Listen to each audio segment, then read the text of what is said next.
Hey YouTube, it's your boy Widgie here, coming at you with some more Age of Empires 3 Definitive Edition. And we actually have a brand new patch. It's not a full update, I would say. There's not too many things in here, but the things that are in here are actually pretty big. And I didn't know this was actually going on. I had no idea that some of these changes were happening.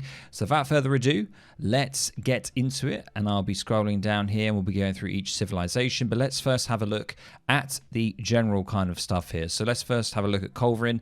Damage multiplier against siege elephants has been replaced by 1.75 against siege units like the Arrow Knight, Haraka, and Humbarachi. So now the Culverin is going to be effective, a lot more effective against not only the siege elephants but also other siege units such as Arrow Knights from the Aztecs, Harakas from Inca, and the Humbarachi from the Ottomans. So this is actually going to make it more viable to open up with Culves if you have this issue against these civilizations. So that's kind of huge for the European civs. Let's have a look. The Granary increased the display aura range to 20 to match the range of the farming bonus. Note that all other gather rate auras keep their range of 17. So this is the Granary for the African civs, so they're actually going to get a slightly larger range. I think that's also to accommodate the fields that you then build potentially if you go late game and stuff like that. So that's quite nice for the African civs. Hand shock infantry cover mode removed from all hand shock infantry units. That's kind of crazy. So the cover mode enables you to have extra range and I think also siege or artillery resistance as well. The cover mode is normally used with pike units. You'll see when people go cover mode, the pikes will go in like a little sort of circle and they'll move very, very slowly. You can also do it for hand shock infantry, but that has now been removed. So that's once again quite big. The Nootka War Chief here fixed a glitch with the unit's death animation. Silver Mine now use their correct icon, nothing huge. The ranged rate of fire has been slowed down for the Tatar Archer from Tengri Shrine. Population reduction on the Zouave, I think that's how you pronounce it. But this is a big thing. We're getting down to it, guys. I might zoom in here so you guys can see it a little bit better. You might be able to see it. Here we go. It's all to do with walls, ladies and gentlemen. And we can see it right here. Walls. Reduced hit points of all wall pieces to 1,000 and increased the cost to 6 wood from 5.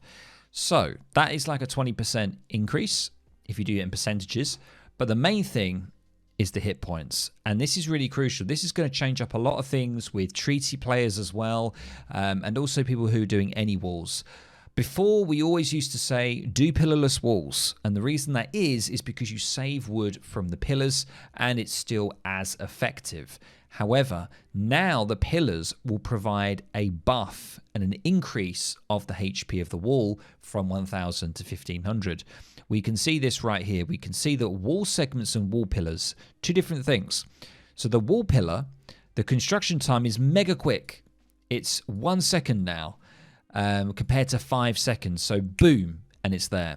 Line of sight increase with these, which is kind of weird because you could dot wall pillars around the map, which I have seen some people do before to get vision of certain things like raids and stuff. So I'm not too sure about the line of sight adjustment there. And of course, wall pillars increase the wall segments by 50% and bring them back to the original value, which it was pre-patch, to 1,500. Basically, the way to look at it is this picture right here. They explain it very well. And we can see construction time has been increased for the wall segments a little bit as well. And there's a developer note on this saying, with these wall changes, we intend to make wall pillars a vital part of every wall and encourage players to keep them while deleting them is still possible. It will result in reduced HP. If you keep the pillars, it will be as strong as before. To facilitate this change, the base hit points of walls had to be reduced.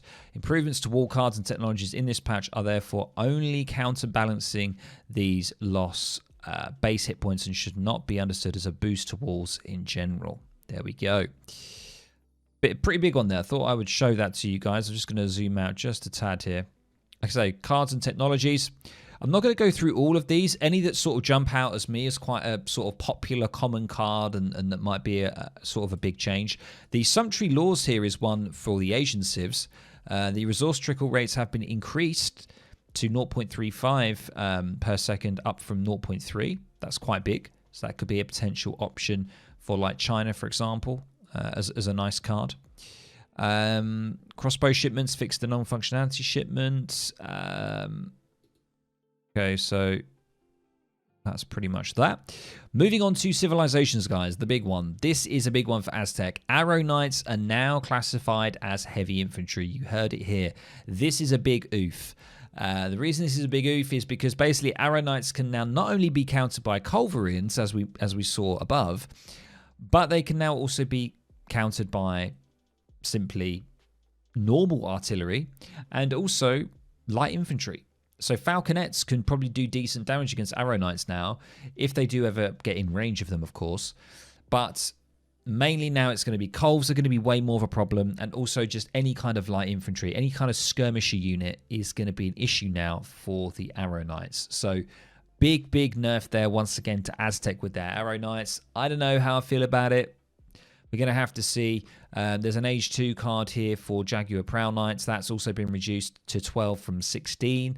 However, we've got a Team Zapatak Allies card in Age 4 that's been added. But yeah, overall, big nerf to Aztec there. Big nerf. Let's have a look at China. So Disciples, you get extra speed upon reaching Age 2 with the Disciples. So that's kind of nuts. Not too sure what the decision was around that, but it's an interesting one. Great Wall in Age 3 now improves wall hit points by 600% to compensate for the general wall hit point reduction. So yeah, so they're having to like really adjust all of the wall cards now because of this kind of change that they've done. So it can get a little bit confusing. Okay, and there's a Team Hanging Bridges card here for the Chinese. There's a new one. Infantry and civilians move 5% faster, and you get a scout. Very nice. All right, let's have a look at the Dutch. We have Dutch East India Company. Move to Age 1 also enables envoys to build trading posts. Okay, that might be some crazy kind of thing you could do with that card potentially. The Coffee Trade no longer decreases unit speed by 10%, but instead decreases bank hit points by 20%. Okay. Very interesting. Another Team Frugal Constructions enables a trickle of wood and trees last 15%. That's a new team card there in Age 1. That's not too bad. What's that? Excuse me, I sneezed. New card in Age 4 for 500 coins. Ships a number of Akans. Why? The Belenda Hitam enables them to be trained at the native embassy. I'll tell you what, they are really like sort of cross using units here across different civs. It's kind of wild. I don't know how I really agree with it. I don't know if I agree with it or not, you know. Ethiopians, let's have a look at these guys. So the Gondarian Architect, another Age 4 kind of change to hit points of walls. We can see here now improves wall hit points by 200%, up from 75 to compensate once again for the general wall hit point reduction. So these cards are still going to be effective. They're not going to be less effective. They're just basically going to buff the wall segments so they're back in line with where they need to be. So there we go. We've got a nice team card here in Age 2 that sends 3 villagers to the team. That's good. Let's have a look at the French. We have a French Revolution here. Cost has been increased ever so slightly. Now benefits notably less from the cards, Northwest Passage, and Team Marco Polo Voyages. We have Team Ranged Infantry Attack in Age 3. Now improves... oh my god, they always rename these cards to something like, you know, in line with the Civ. But it's just not helpful for people, you know. What is it? Team Ranged Infantry Attack. We know what it is. And then if you have a card, you're like, what is this? Team Trier le Sénégala. It's like, guys, why? I just don't get it. I honestly don't get this kind of stuff. Maybe it's me. Maybe I'm just getting old in my age. Maybe I'm just a boomer at heart. I don't really understand why they keep messing around with card changes. There's a team card in Age 2 called Quiche, and it enables a trickle of 1.8 food a second. That's not bad. That's like 1.5 villagers nearly for the team. As I say, don't know if that's... I mean, as I say, if you're on a 4v4, that might be pretty good. Not too sure, though. Anyway, let's have a quick look at this one. Anyway, ranged infantry damage is only by 10% down from 15, but grants an extra 5% to French and Hausa players. Interesting. French and Hausa players get an extra 5% for ranged infantry attack. Interesting. So it's a nerf for ranged infantry attack across all sort of Euro civs. Let's look at the Germans here. Prince Electors, previously doubled the build limits, are now halved in most cases. The Hussar here, the Totenkopf Hussar, has been, the population has been reduced. And you've got the drummer there as well. Let's move on to the Haudenosaunee. Haudenosaunee, quite clear cut and simple. Ladies and gents, we get a nice team card there. 3 villagers in H2. That is kind of huge. Like, that, if you're like in a 3v3 or even a 2v2, that's 6 villagers. 6 villagers. That's crazy. Or 9 villagers or 12 villagers you could ship if it's a 4v4 with Haud. That is crazy. Yes, we've now got this ranged infantry card has now been added to Hauser as well. Once again, the whole crossover thing, I think is obviously something to do with history. There's obviously some historical connection with Hauser and the French. I sort of get it, but still it's kind of a bit... It can get very, very confusing about what's going on in this game. There's so much stuff.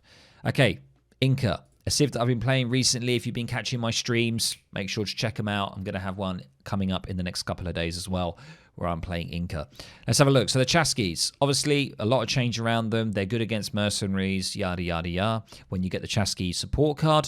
So let's have a look. Automatically improves HP in H2 and H3 and 4, only by 25% now, rather than 30 and 40. So that's a nerf to Inca's Chasqui, unfortunately. And also they're going to cost more, and they're going to take longer to train, way longer to train. So that is very unfortunate there.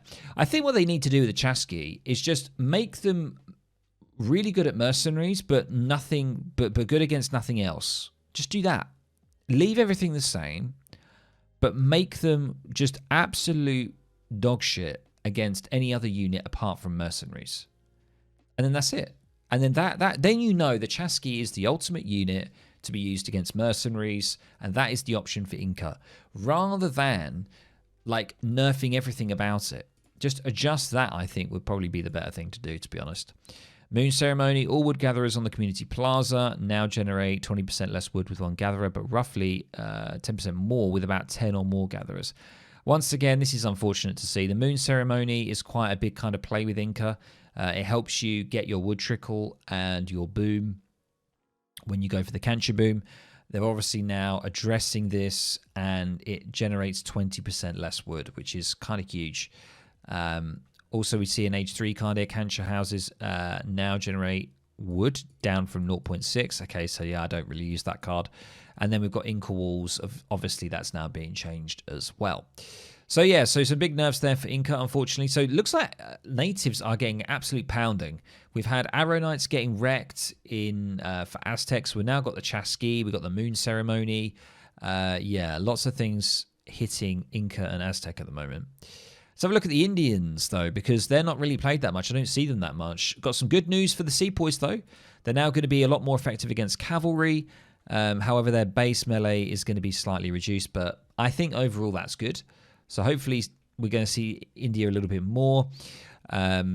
Siege elephants are now classified as a siege unit, and they receive 10% siege resistance. This is really nice. I thought this was kind of the case anyway, not going to lie. I thought siege elephants were always classed as a siege unit, clearly not. But yeah, so Colves are going to be effective against them, basically. But Cav will be effective against them, against siege ellies. So bear that in mind. T3 flail elephants. That's now being increased. That's quite a cheesy kind of memey strat that you can do in team games where you go for 3 flail elephants for everyone and you basically rush with a shit ton of flail elephants. Not going to be able to do that as easily now, so cost is going to be going up for that. Sumptuary Laws, we mentioned that before. That is basically a Sumptuary Laws is a Asian kind of card that you get, which provides trickles for all resources. That's actually been buffed, so that's quite nice.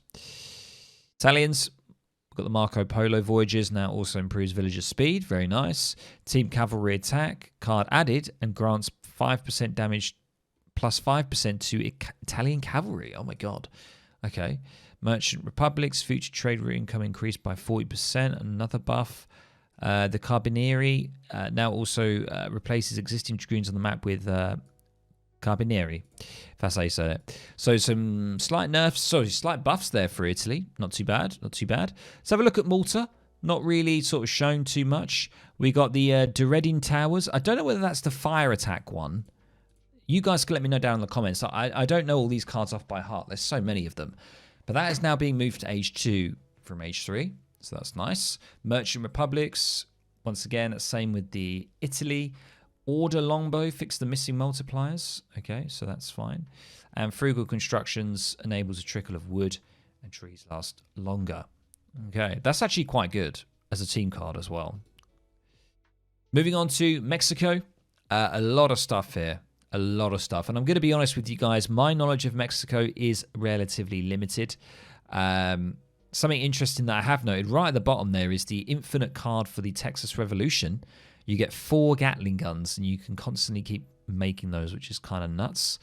There's Zapotec allies in there for Mexicans. Guerrilla Tactics icon has been updated. Interesting. California Revolution. That is huge. Lancers of California. Look at that. Cost reduction. It was 4,000 wood and 4,000 coin. What? But now it's only 2,000 coin. That is insane. As I say, I assume it ships like probably a bunch of Lancer units. I'm not entirely sure, but a lot of stuff there. Moving on. Ottomans. The Azaps. Obviously, still a little bit of a scourge on the ladder. We're seeing lots of kind of mass Azap with falconets. It's kind of really frustrating. Let's have a look and see what this is. So the rate of fire has now been slowed further. Siege damage has also been reduced, and their cost has been increased. So I think that all round that's fair. Some people might say it's not fair, but hopefully the Azaps won't be abused as much. However, there is a card in Age 4 that does increase rate of fire of the Azaps, but I think that's fair. And there's a team 400 coin card, but you get 500 coin each. That's really, really nice as well. Got some really good team cards like being adjusted, mainly buffed really, I think, and also new team cards, which is quite nice. Oh no, the Portuguese! They're getting it further nerve to the Fetorius, the ultimate food trickle card that you always get as your first card. That is huge. That is a 20% reduction. 0.5 resources per second down to 0.4. That is huge. Organ guns now costing even more as well. Wow. That's crazy. Yeah, don't really know what to say about that. That is rough. The Constable here now improves spy damage by +6 and in cover mode by +3 instead of setting them both to 15 damage. So that is actually a nerf, you could say there. This is the Treaty of Tordesillas. This is the one with the crossbows, right? The Ordnance. Now also replaces crossbowmen in town centres with the Ordnance Rifleman. If the Logistician Politician was chosen, the Ordnance Rifleman cost has also been increased now as well. Wow. Okay, so that's a slight nerf again. Portuguese, that's a big nerf all round. 2 very important cards for anybody playing Portugal. Has now been nerfed, unfortunately. So that's rough. Once again, Russia, they're not really getting it with Russia, are they? They're trying here, but still, like, yeah, you get 5 Poruchiks. I just don't think it's going to do any kind of big change for Russia, honestly. I haven't really seen them on the ladder that much at all. I still think there needs to be something going on with Russia, to be honest. That is a shame only to see that. Let's look at the Swedes. We have a Savlox Jaegers here, which is a treaty card in Age 3. Cost has been reduced. The wood, oh my god, that's massive. That's absolutely huge. Halving the cost of it, and the Jaegers themselves have been changed and reduced. Oh my god. This could be an option for Swedes, right? The Jaegers as a skirmisher unit. This could be massive. Holy crap. All right. Frugal Constructions, we've mentioned that above as well. United States, still very strong civ. Let's see what's going on here. They've reduced the cost of German immigrants. Wow. Okay, well, that's just great, isn't it? That's so good for the US. German immigrants is quite a big card that is normally picked. Actually, no, it's not normally picked that much anymore, but maybe it might now. It's a good bit cheaper. Who knows? We're not going to touch upon the revolutions. Not myself. There is obviously another YouTuber. You know him, Lionheart. He loves his revolutions. He will probably go into this in way more detailed knowledge than I will. I don't really do revolutions and stuff really with any civ. I've rarely done revolutions myself. But yeah, there's a ton of stuff on that as well. But there we go, guys. That is it. Wrapped up in a nutshell for you. The patch for build 15.3.0007. Hope you enjoyed it. A lot of changes, a lot of native kind of nerfs, unfortunately, which is a bit of a shame for me, for your boy. As a native enjoyer, it's rough to see. Huge change to walls as well, which is kind of mind-blowing. Let me know down in the comments below what you thought about this. And of course, guys, I'll catch you in the next video or the next stream. I'll catch you later. Bye.